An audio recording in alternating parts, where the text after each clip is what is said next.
versículos 37 y 39. Y compartiremos la palabra de Dios para esta mañana. No sé si ustedes han notado, pero la palabra de Dios nunca pasa de moda. Desde el principio de la creación, Dios nos está hablando. Dios está hablando al ser humano por medio de la Escritura, y por medio de la Escritura es que Él quiere que tú y yo seamos edificados cada semana, cada día, cada miércoles, cada vez que nosotros nos juntamos los unos para con los otros. Y por medio de la palabra es que quiere que tú y yo llevemos su mensaje a las naciones, ya sea en nuestros trabajos, ya sea si andamos de fiesta por ahí, que alguien nos invita, debemos de llevar el mensaje de Jesús con nosotros. Dijo Joel por ahí, por si se ofrece presentar el mensaje de salvación, nosotros no nos encontramos desarmados. Hebreos capítulo 10 versículos 37 al 39 dice lo siguiente: porque aún un poquito, y el que ha de venir vendrá, y no tardará, mas el justo vivirá por fe, y si retrocediere, no agradará a mi alma. Pero nosotros no somos de los que retroceden para perdición, sino de los que tienen fe para perseveración del alma. Lo leemos una vez más. Dice: porque aún un poquito, y el que ha de venir vendrá. ¿Quién es ese? Jesús vendrá, y no tardará. Está mucho más cerca de lo que nosotros pensamos. Mas el justo vivirá por fe, y si retrocediere, no agradará a mi alma. Pero nosotros no somos de los que retroceden para perdición, sino de los que tienen fe para perseveración del alma. Nosotros en Jesús, o sea, el creyente en Jesús, hemos encontrado un refugio y hemos encontrado una fuerza increíble que nos ayuda a enfrentarnos a todas las fuerzas del mal, nos ayuda a enfrentarnos a este mundo con una fuerza y con un ímpetu increíble para nosotros poder lograr cualquier cosa que se nos atraviese. Y es lógico, es claro que nosotros no lo logramos bajo nuestra propia fuerza. Nosotros tenemos que afianzarnos y tenemos que ponernos sobre el fundamento que es Cristo Jesús para poder perseverar y llegar hasta la meta final. Y ya sabemos que la meta final es estar con Dios por toda la eternidad. Hemos tocado nosotros los temas en este mes porque Dios lo manda. Hemos tocado el tema también de hacer lo correcto. Hemos tocado el tema de ser de bendición. Y hoy, en este día, nos toca tocar el tema una alternativa. Y la alternativa es horrenda. Para toda aquella persona que no quiere tener que ver absolutamente nada con Dios, la alternativa le enfrentará al final de la vida, y esa confrontación que tendrá con Dios será horrenda, será horrible, será terrorífica. El solo pensar en eso, al estudiar un poquito de lo que la palabra de Dios dice, es aterrorizador. Hay muchas personas que no conocen a Jesús, que no tienen una relación con Jesús, pero que tienen algún sentido de lo que es la iglesia y de lo que es Dios. Saben que existe un Dios. Ellos cuentan y dicen que el leer Apocalipsis da miedo. Y eso les debería conmover a buscar a Dios. Les debería conmover a acercarse a una iglesia y escuchar la palabra de Dios, la cual les llevará a la salvación. Pero prefieren quedarse con ese terror, con ese miedo. No sé si pensando que el no leer Apocalipsis no se llegará el tiempo. El tiempo se llegará. Jesús vendrá, y vendrá muy pronto, más pronto de lo que nosotros nos imaginamos. Y solamente estoy mencionando los temas que hemos pasado, que hemos estudiado, porque todas las cosas que Dios nos manda a hacer, todas las cosas que Dios nos manda a hacer de bendición y hacer lo correcto, tienen que ver con no experimentar esta horrenda situación enfrentar la ira de Dios. Y tú y yo como iglesia debemos tener esto bien claro para nosotros poder llevar el mensaje correcto y apropiado y nosotros mismos no estar en ese error. Ahora, nosotros en el mundo tenemos dos tipos de personas, solamente hay dos. No importa la lengua, no importa la raza, no importa el color, solamente hay dos tipos de personas. En un lado estamos las personas que creemos y en otro lado estamos las personas que no creemos. O sea, el creyente, el incrédulo. Y estas dos personas quiero recordarte un poquito en cuanto a estas dos personas. Dios ha provisto un camino para poder llegar a Él, ¿sí? Y en ese camino es que todo ser humano debemos caminar si es que queremos la salvación, si es que queremos pasar la eternidad con Dios. En Juan 14:6, Jesús dice: yo soy el camino, la verdad y la vida, y nadie viene al Padre si no es por mí. Entonces, cuando nosotros escuchamos el mensaje de salvación, o sea, el Evangelio, el camino que es puesto delante de nosotros se llama Jesús. La verdad que es puesta delante de nosotros se llama Jesús. Y nosotros necesitamos estar en ese camino, necesitamos estar en esa verdad. Y lo que obtenemos es a Jesús. Y Jesús es vida. Por consiguiente, lo que nos espera al final de la vida es una eternidad con Dios, porque hemos aceptado la vida, vamos caminando en ese camino y tenemos la verdad, lo que es suficiente para llegar al Padre, dice Jesús. También allá en Romanos capítulo 10, versículo 13, Pablo le dice a los romanos: todo aquel que invocare el nombre del Señor será salvo. Todo aquel que invocare el nombre del Señor será salvo. Y creo que yo te he dado esta explicación que te voy a dar a continuación, para tratar de ilustrar qué tiene que ver el invocar. Porque cuando tú estás en problemas, cuando alguien te anda persiguiendo y te quiere hacer daño, tú no invocas al señor policía para ver si quiere pasar a tomar un cafecito contigo. Cuando tú estás enfermo y sientes morirte, tú no invocas al doctor para ver de qué color pintó su consultorio, ¿verdad? No hacemos ese tipo de cosas. Cuando tu casa se está quemando, tú no invocas a los bomberos para ver si quieren venir a hacer unos malvaviscos con chocolate. Tú no haces eso. Tú invocas a los bomberos porque tú estás en aprietos y quieres que vengan ellos a apagar el fuego para tratar de salvar lo que sea posible de tus pertenencias. Cuando tú estás enfermo, tú invocas al doctor para que te examine y él pueda encontrar el mal que hay en tu cuerpo. Tú estás pidiendo auxilio, tú estás pidiendo socorro, tú estás pidiendo ayuda, y por eso invocas a los bomberos, invocas al señor policía, invocas al doctor. ¿Qué es lo que Jesús puede hacer por nosotros? O más bien dicho, ¿qué es lo que Jesús no puede hacer por nosotros? No hay nada que Jesús no pueda hacer. No hay nada que Dios no pueda hacer. Lucas 1:37, porque no hay nada imposible para nuestro Dios. Nosotros invocamos al Dios del universo porque es el único que nos puede dar salvación. Nosotros invocamos al Dios del universo porque es el único que nos puede ayudar cualquiera que sea nuestra situación, nuestra condición, donde quiera que nosotros nos encontremos. Invocamos el nombre de Dios. Cualquiera que invoque el nombre del Señor será salvo. Ahora, tú te estás muriendo de cáncer. Invocas al señor doctor.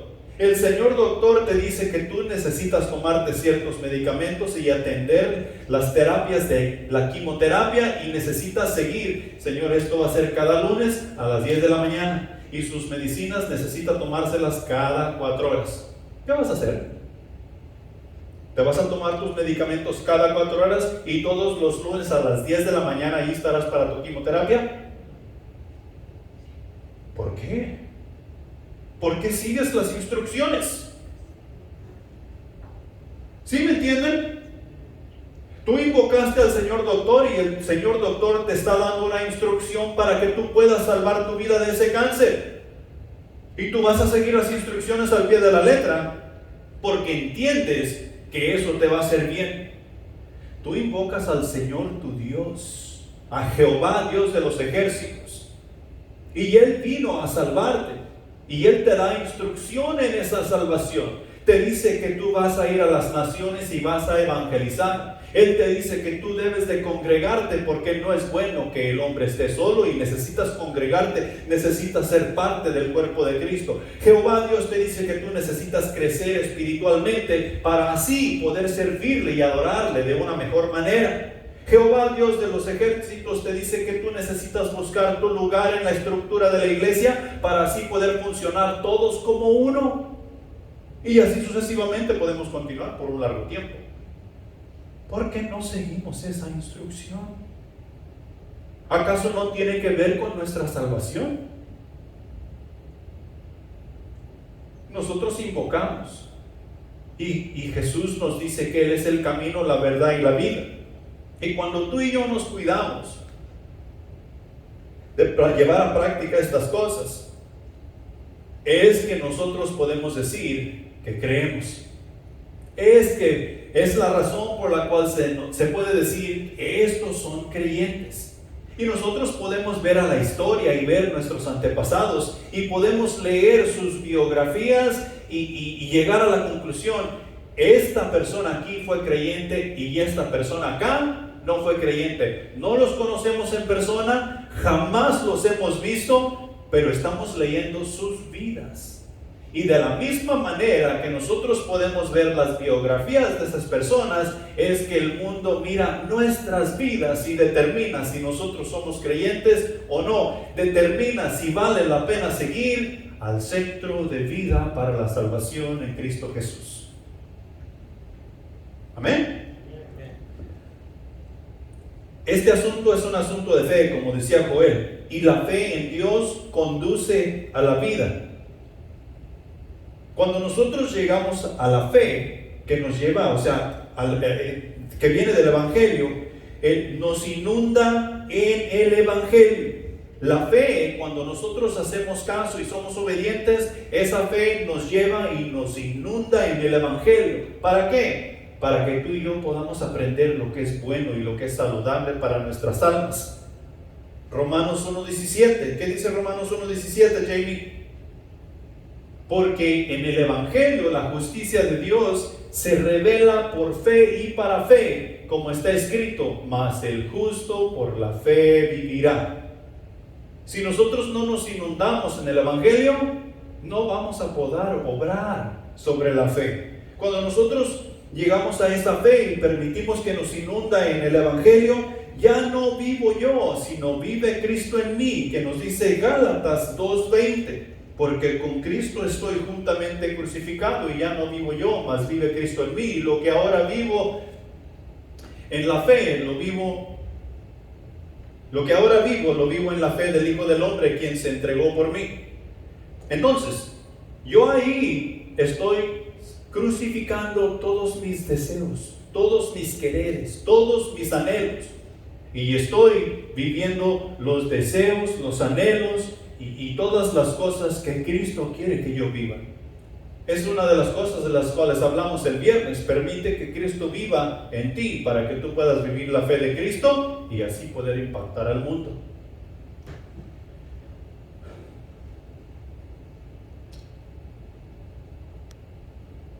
El creyente que va en el camino, que practica esa verdad, que invoca el nombre del Señor y que Cristo vive en él, persevera hasta el fin.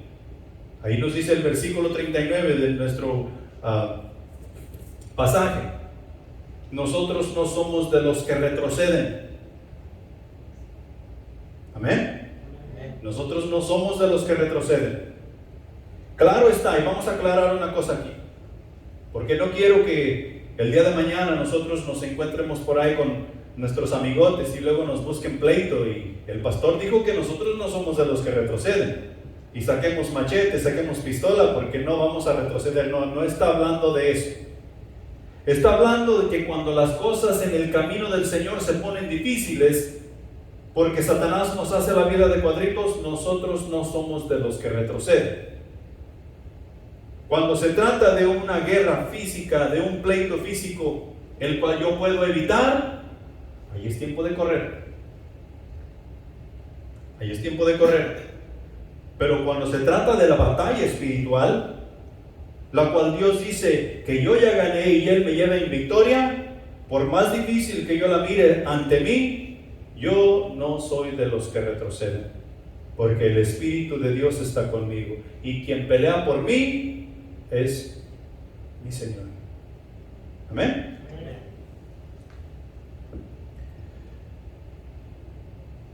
Quien cree en Él vive por y para estas cosas.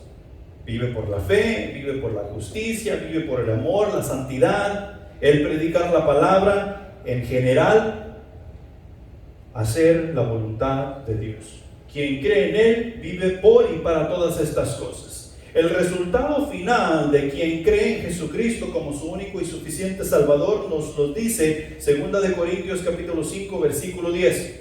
Porque es necesario que todos nosotros compadezcamos ante el tribunal de Cristo para que cada uno reciba según lo que haya hecho mientras estaba en el cuerpo, sea bueno o sea malo. Tú y yo, en Cristo Jesús, los que vivimos aquí en Cristo Jesús y llevamos a cabo, o sea, el creyente, algún día compadeceremos ante el tribunal de Cristo, no para ser juzgados o no para determinar si tenemos la salvación o no tenemos la salvación. Eso ya es un hecho, estamos siguiendo a Jesús, sino para determinar nuestras obras que en Cristo Jesús hemos hecho. Las personas que nosotros discipulamos mientras fuimos parte de la iglesia aquí en la tierra, las discipulamos como las deberíamos ver discipulado. Las personas que evangelizamos, las evangelizamos con todo el corazón y como debería de ser. Nosotros nos amamos los unos a los otros con el amor de Cristo, y esas obras son las que van a ser presentadas ante Dios. También las cosas cuando nosotros nos rebelamos en contra de Dios y no quisimos ir a la iglesia, no quisimos hacer los discípulos que Jesús nos mandaba hacer, no quisimos hablarle a las personas que Dios nos decía que les debíamos hablar. Esas obras también estarán ahí, tanto las buenas como las malas. Y de acuerdo a esas obras que en Cristo Jesús hicimos, recibiremos recompensa o, dice Pablo, o pérdida. Pero de que compadeceremos ante el tribunal de Cristo, allí estaremos.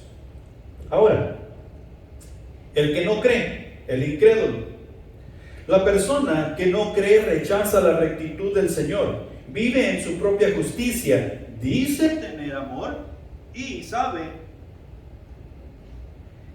que existe un ser sobrenatural y tal vez es Dios. Hasta puede llegar a decir que cree en Él, mas no vive lo que dice creer. Y de esos habemos mucho en este mundo hoy en día. Las iglesias estamos llenas de personas como estas, que dicen creer en el Evangelio, mas no viven el Evangelio, que dicen ser seguidores de Jesús, mas no siguen a Jesús. Y tú y yo tenemos que tener mucho cuidado de no caer en esa trampa de Satanás. Encontré una definición del orgullo que quiero compartir contigo. Y esta no es una definición que encontramos en el diccionario común y corriente, pero dice más o menos así: el orgullo conduce a la muerte porque no acepta por fe la gracia de Dios. Es el primogénito del infierno, impuro y vil. Es un cabecilla y capitán entre las iniquidades, el atrevimiento y el pecado que desafía a Dios. El orgullo lo exalta y busca honrarse a sí mismo, pero es de todas las cosas la más despreciable, la más despreciada. La soberbia no gana ninguna corona. Los hombres nunca lo honran, ni siquiera los esclavos de la tierra, porque todos los hombres miran con desprecio al hombre orgulloso y no lo consideran. Fue la soberbia que arrojó a Lucifer del cielo, y fue la soberbia la que costó a nuestros primeros padres, o sea, a Adán y a Eva, su lugar en el paraíso. El orgullo es el primer pecado que entra en el corazón del hombre y el último que sale. Ningún pecado es más ofensivo para Dios que el pecado del orgullo. Mas, sin embargo, a veces nosotros dejamos que el orgullo reine en nuestras vidas, dejándonos llevar por una cosa y dejándonos llevar por otra. Y todo este asunto del orgullo no tiene nada que ver con el creyente, sino con el incrédulo. No tiene nada que ver con Dios, sino con la alternativa. Y tú y yo necesitamos tener mucho cuidado de no caer en esas cosas. Generalmente piensas que tu camino es el correcto, el único o el mejor. Miras con desprecio a los que son menos educados, menos ricos, menos refinados o exitosos que tú. ¿Sabes cuál es el problema ahí? El orgullo. Y nosotros podemos nombrar muchas personas y a veces nosotros nos hemos catalogado automáticamente de esa manera. Miramos con desprecio a otras personas y tenemos que tener cuidado con eso, porque eso no es de Dios. Y como dijo Joel, los que creemos en Dios, los que seguimos a Jesús, no tenemos alternativa. Nosotros somos seguidores de Jesús y como tales debemos conducirnos.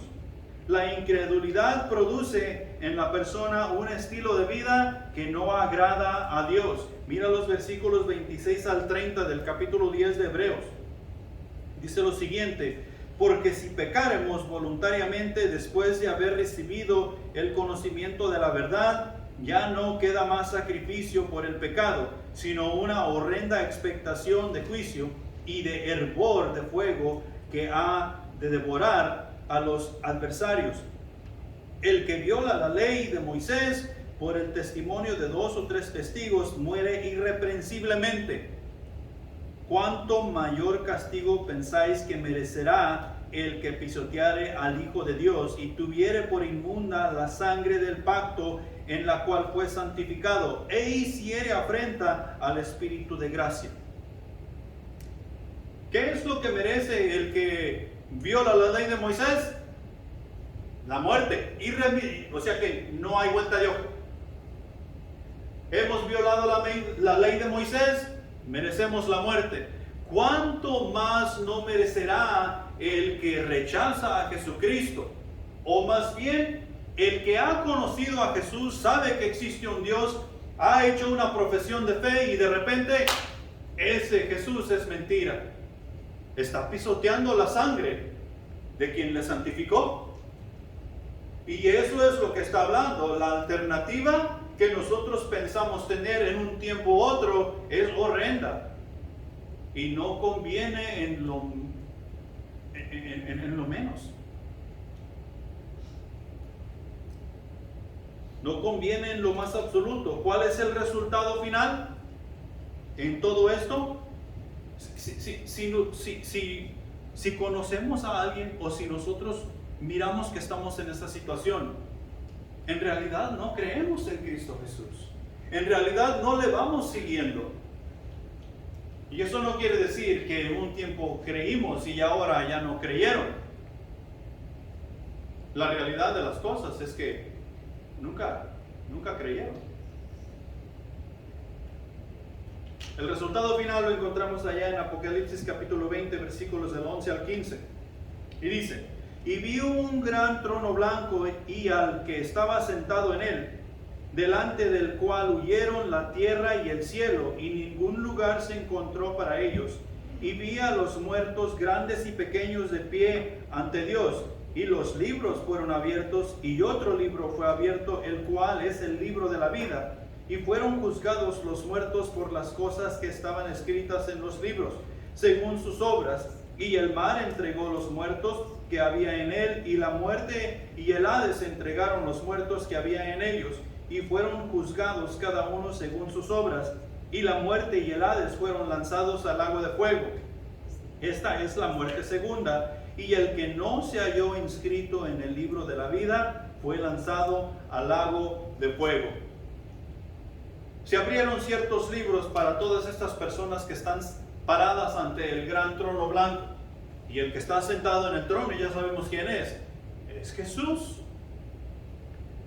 Y en uno de estos libros están todas las obras que esta multitud de personas que está parada ante ese trono han hecho.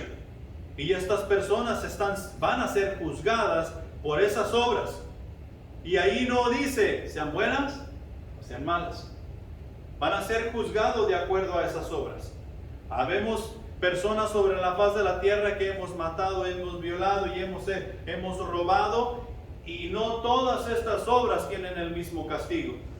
Por eso van a ser juzgadas de acuerdo a sus obras. Y luego dice, se abrió otro libro. Y el que no se encuentra inscrito en el libro de la vida, será lanzado al lago de fuego. ¿Cómo escribe la persona en su nombre en el libro de la vida? ¿Cómo? Aceptando a Jesucristo como su Salvador, aceptando el sacrificio que Jesús hizo por nosotros en el Calvario. De esa manera es que nuestros nombres van a ser inscritos en el libro de la vida. Estas personas que están ante este trono no están inscritos en el libro de la vida. Si nuestros nombres están inscritos en el libro de la vida, nuestras vidas aquí en la tierra serán diferentes. No serán comunes y corrientes, porque nuestras vidas serán como la de Jesús, o aparentarán o se acercarán a ser como las de Jesús, porque la luz de Él brillará en nosotros. La alternativa es horrenda, es terrible, es horrorífica, y nadie queremos estar allí, ni nadie queremos que alguien esté ahí. Entonces tengo 3 puntos aquí que nosotros necesitamos observar y necesitamos llevarnos con nosotros para compartir. Punto número 1, Cristo viene pronto. ¿Qué es lo que nos dice el texto? Cristo viene pronto. Cristo viene pronto y el tiempo que nos queda para obrar en este mundo es de veras corto. Vivamos cada día como si fuera el último. Si hoy fuera el último día que tú y yo tenemos vida sobre la faz de la tierra, ¿qué haríamos? Nos meteríamos a nuestra recámara y nos pondríamos allí a temblar de miedo y aterrorizados abajo de las cobijas. ¿Qué haríamos? Algunos dicen, no, pues yo viajaría y haría esto y haría lo otro, iría para acá, iría para allá. ¿Para qué? Para que al último fuésemos lanzados al lago de fuego, así como todas las demás personas. Si nosotros creemos en Jesús y hoy es el último día que tenemos de vida sobre la faz de la tierra, no alabaríamos al Rey de Reyes, no comunicaríamos el mensaje de salvación que Él nos pide comunicar, no nos pondríamos a buscar en las Escrituras cuál es la mejor manera para salir de este mundo, y muchas otras cosas que tal vez pueden venir a nuestras mentes que agradarían a nuestro Señor, como ponernos bien con nuestros familiares, como pedir perdón donde necesitamos pedir perdón, tratar de dejar todas las cosas en paz. Vivamos como si hoy fuera el último día que vivimos. Efesios 5, 14 y 16 dicen lo siguiente: por lo cual dice, despiértate tú que duermes, y levántate de los muertos, y te alumbrará Cristo. Mirad pues con diligencia cómo andáis, no como necios, sino como sabios, aprovechando bien el tiempo, porque los días son malos. Tú y yo necesitamos hacer caso a estas palabras que ahí Pablo dice para la iglesia en Éfeso. Necesitamos levantarnos de ese sueño en el cual estamos dormidos pensando que la luna es de queso. Y necesitamos nosotros dejar que Cristo alumbre nuestras vidas para poder hacer algo de provecho, tanto para nosotros mismos, con quienes nos rodean. Y podamos nosotros juntos caminar en victoria con el poder y la autoridad del Espíritu Santo. Esforcémonos por lograr la meta cada día que tenemos la oportunidad de vivir. ¿Cuál es la meta? Cristo. Cristo es la meta. Y no necesariamente llegar a Cristo, sino presentarlo, predicarlo, enseñarlo, mostrarlo, darlo a conocer. ¿Sí? Nosotros vivir a Cristo. Esa es la meta. Claro que la meta final es estar con Él por toda la eternidad, pero mientras nosotros tenemos la oportunidad de levantarnos un día más sobre la faz de la tierra, nosotros podemos presentarlo, nosotros necesitamos hablar de Él, nosotros necesitamos vivirlo. Mantengamos viva la esperanza. ¿Cómo mantenemos viva la esperanza? ¿Cuál es la esperanza? La esperanza es Cristo. La esperanza es la vida eterna. La esperanza es una vida moral. La esperanza es ir con Él por la eternidad. Y la única manera que tú y yo vamos a mantener viva esa esperanza es cuando nosotros nos metemos en la palabra de Dios y vivimos la palabra de Dios. ¿Saben cómo le llamamos a eso nosotros aquí en el Centro de Vida? Cuaderno espiritual. ¿De qué se compone el cuaderno espiritual? Estudio bíblico, de oración, de compañerismo y testimonio. Y esas armas nosotros las practicamos en nuestro cuaderno espiritual y se nos pide hacer un punto de aplicación para nosotros compartirlo en aplicación en nuestros trabajos, en la escuela, con los compañeros, a donde quiera que sea que vayamos. O sea que presentar a Jesús. Punto número 2. Vive por fe, que es también lo que nos dice el pasaje. La alternativa es horrenda y tú y yo necesitamos aprender a vivir por fe. No se trata de lo que para mi vida puedo hacer, sino de lo que Dios en mi vida y a través de mi vida, Él puede hacer. No se trata de mí. No se trata de nosotros, se trata de Dios. Hay muchas congregaciones que los congregados allí van a ver a predicar al pastor. Y ojalá que ustedes no estén aquí para verme predicar a mí, porque yo no sirvo en lo absoluto. Si ustedes están aquí para verme predicar a mí, ustedes se van a decepcionar y van a dejar de seguir a Jesús. Ustedes necesitan venir a la casa de Dios porque van a tener una experiencia con Él, porque van a platicar con Él, porque van a escuchar su voz. Romanos 1, 16 y 17 nos dice lo siguiente: porque no me avergüenzo del Evangelio, porque es poder de Dios para salvación a todo aquel que cree, al judío primeramente y también al griego, porque en el Evangelio la justicia de Dios se revela por fe y para fe, como está escrito, mas el justo por la fe vivirá. Tú y yo necesitamos vivir por fe. Tú y yo necesitamos caminar en fe. Y si no sabemos qué es fe, nosotros necesitamos meternos a la Escritura y determinar por medio de la guía del Espíritu Santo qué es caminar por fe, qué es vivir por fe. Y claro, nosotros podemos preguntarnos los unos a los otros y ayudarnos. Pero si tú vienes a mí y yo te digo lo que es vivir por fe, y eso que yo te dije que es vivir por fe no está en la palabra de Dios, tú vas a caminar equivocado. Es por eso que la referencia a lo que yo te diga está en su palabra, para nosotros poder caminar por fe.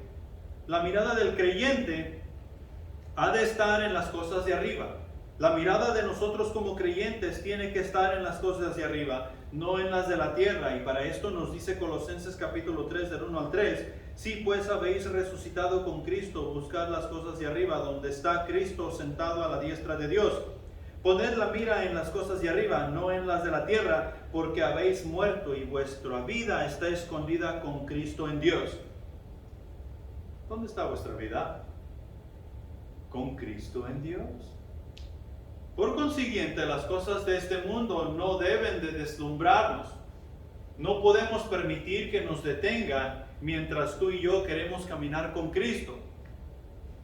Pues por eso que necesitamos tener la mirada en las cosas de arriba y no en las de esta tierra. Todo lo que nosotros podamos conseguir aquí en la tierra es pasajero. Todo lo que nosotros podamos conseguir con la mira en las cosas de arriba es para toda la eternidad, es eterno. Y es lo que tendremos para darle al Rey de Reyes cuando nos encontremos con Él en gloria. Dios siempre tiene prioridad, aunque a veces no entendamos. Tú y yo necesitamos caminar por fe, tú y yo necesitamos mantener la mirada en las cosas de arriba, y Dios siempre tiene prioridad sobre todas las cosas, sobre nuestro trabajo, sobre nuestra familia, sobre nuestras amistades, sobre nuestras pertenencias. Dios siempre tiene la prioridad. Si nosotros nos aseguramos o cuidamos o procuramos que esto sea de esta manera, tendremos mucho menos problemas de lo que regularmente nosotros tenemos. Dios siempre tiene prioridad, aunque nosotros no entendamos de qué se trata el asunto o cómo es que lo vamos a lograr. Porque hay veces que nosotros queremos entender, y porque no entendemos, no queremos comenzar o avanzar. Dios siempre tiene prioridad. Punto número 3. No retrocedas. No retrocedas. Habemos una gran cantidad de cristianos que hemos estado o hemos vivido en el cristianismo 1, 10, 15 años, y de repente estamos convencidos que hemos estado viviendo una mentira, y esos 2, 3, 5, 10, 20 años estamos dispuestos a tirarlos a la basura así como así. No analizamos, no nos detenemos a ver si es cierto que es una mentira lo que hemos estado viviendo o realmente es la verdad, sino que simplemente a veces las cosas se ponen difíciles. ¿Hemos resucitado con Cristo? No retrocedas. ¿Tienes vida eterna en Cristo Jesús? No retrocedas. ¿Tu meta final es Dios? No retrocedas. La vida aquí en la tierra, cuando caminamos con Jesús, no va a ser fácil. No será fácil. Jesús no retrocedió. Sin embargo, lo que Él hizo por nosotros fue extremadamente difícil.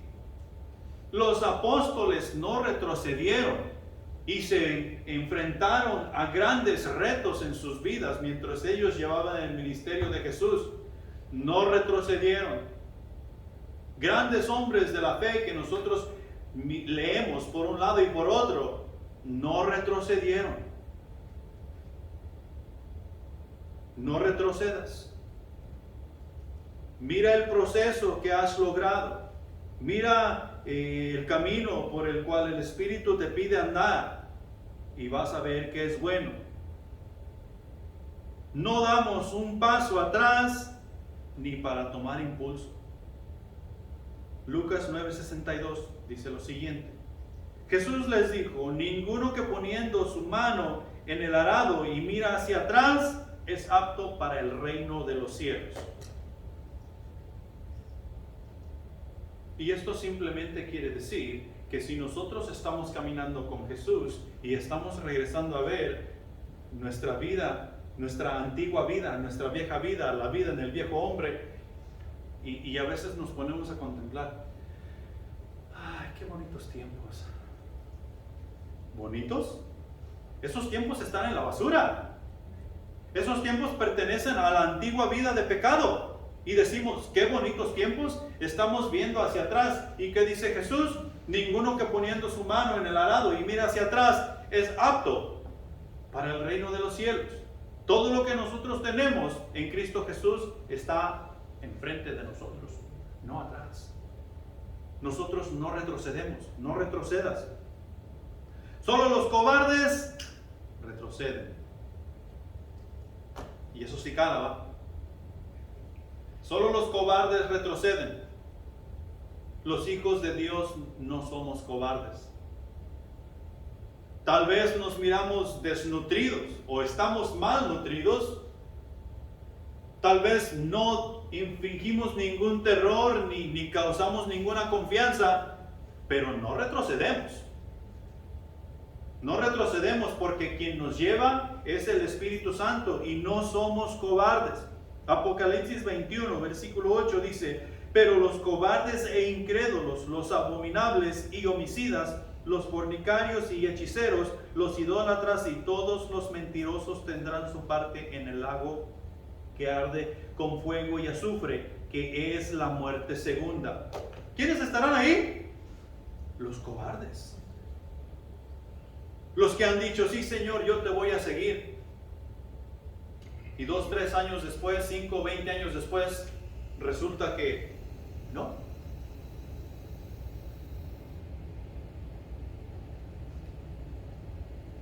Sigamos el ejemplo del Maestro. Tú y yo necesitamos seguir el ejemplo del Maestro. ¿Por qué? Porque la alternativa es horrenda. Y el ejemplo del Maestro es el mayor ejemplo que tú y yo podemos tener para vivir la vida cristiana. ¿Quién es el Maestro con M mayúscula? Jesús. Cualquier cosa en la cual nosotros podemos encontrar dificultad, la podemos encontrar la solución en Jesús. Todo el tiempo, y no importa en qué situación o en qué etapa de nuestras vidas nosotros estemos, podemos encontrar la solución en el Maestro y debemos seguir su ejemplo en cuanto a la oración, en cuanto al estudio de la palabra, en cuanto al amarnos los unos para con los otros, en cuanto a nosotros llevar su palabra al mundo. Nosotros debemos seguir el ejemplo de Jesús en todo tiempo y en todo lugar. Para concluir, quiero dejarte con estas 3 cosas. Es importante nunca perder de vista 3 hechos importantes concernientes al juicio o juicios. Porque los creyentes irán a juicio, al tribunal de Cristo, y los incrédulos irán a juicio, al gran trono blanco. Y es importante no perder de vista estos hechos. Jesucristo es el juez, ya sea en el tribunal o ya sea en el gran trono blanco. Jesucristo es el juez. ¿Quién rechazó a Jesús? Todas estas personas que están en el gran trono blanco. ¿Quiénes aceptaron a Jesús? Todas estas personas que están en el tribunal de Cristo. Y Jesús verá a estos 2 grupos y juzgará a estos 2 grupos. ¿Por qué cosas? Por sus obras. Ya sea que hayamos hecho obras en Cristo Jesús, o ya sea que hayamos hecho obras simplemente por hacer obras para nuestras vidas sin Cristo Jesús. Quien las juzgará es el mismo, Cristo Jesús. Los incrédulos serán juzgados por Cristo y serán castigados de acuerdo a sus obras. La Biblia es muy clara en que el incrédulo está acumulando ira para el día de la ira y la revelación del justo juicio de Dios. Nos dice eso en Romanos capítulo 2, versículo 5. Y que Dios pagará a cada uno conforme a sus obras. Nos lo dice en el versículo 6 del mismo capítulo de Romanos, capítulo 2. Los creyentes también serán juzgados por Cristo, pero puesto que la justicia de Cristo les ha sido imputada, o sea que la justicia de Cristo nos ha sido ya puesta en nuestros corazones, y sus nombres están inscritos en el libro de la vida, ellos serán recompensados y no castigados de acuerdo a las obras que hicieron. Romanos capítulo 14, versículos 10 al 12, dice: pero tú, ¿por qué juzgas a tu hermano? O tú también, ¿por qué menosprecias a tu hermano? Porque todos compareceremos ante el tribunal de Cristo, porque escrito está: vivo yo, dice el Señor, que ante mí se doblará toda rodilla y toda lengua confesará a Dios. De manera que cada uno de nosotros dará a Dios cuenta de sí. Habrá juicio. Juicio para recompensar y juicio para castigar. Si tú y yo tenemos juicio para recompensar, la alternativa que es el castigo, es horrenda. Es castigo por medio de la mano de Dios. Horrenda cosa es caer en manos de un Dios vivo. El hecho de que tú y yo estemos en la iglesia y vayamos caminando con Cristo no quiere decir que no podemos caer en una trampa y después estar negando la vida que en Cristo Jesús hemos vivido. Tenemos que tener cuidado, tenemos que adherirnos, apegarnos a las enseñanzas que Dios nos da en su palabra y poder mantenernos en ese camino de santificación, poder mantenernos en ese camino que nos lleva a la vida eterna, con una vida moral, justa, que agrada a nuestro Dios. Siempre. Amén. Pongámonos de pie, vamos a orar. Padre Celestial que estás en los cielos, gracias te damos por tu palabra que ha sido expuesta, mi Señor. Es maravilloso poder tener el privilegio de compartir tu palabra, de escuchar tu palabra y mi Dios, de saber que tú nos estás hablando y quieres que nuestro comportamiento sea como el de Cristo. Necesitamos de tu ayuda, necesitamos de tu favor, especialmente para comunicar ese mensaje de paz, ese mensaje de fe que nos llevará a la vida eterna. Mi Dios, gracias por cada uno de los que estamos aquí. Bendícenos y ayúdanos a vivir como Cristo. Ayúdanos a ser mejores hijos tuyos. Llévanos con bien a casa y ayúdanos a descansar en tu palabra, Dios. Te pedimos por todos los problemas que nos agobian y que nos ayudes a encontrar en tu palabra esa solución al problema que cada uno de nosotros podamos tener. Gracias, mi Dios, por lo bueno y maravilloso. Despídenos en paz. Te lo pedimos y te lo agradecemos en el nombre de Cristo Jesús. Amén.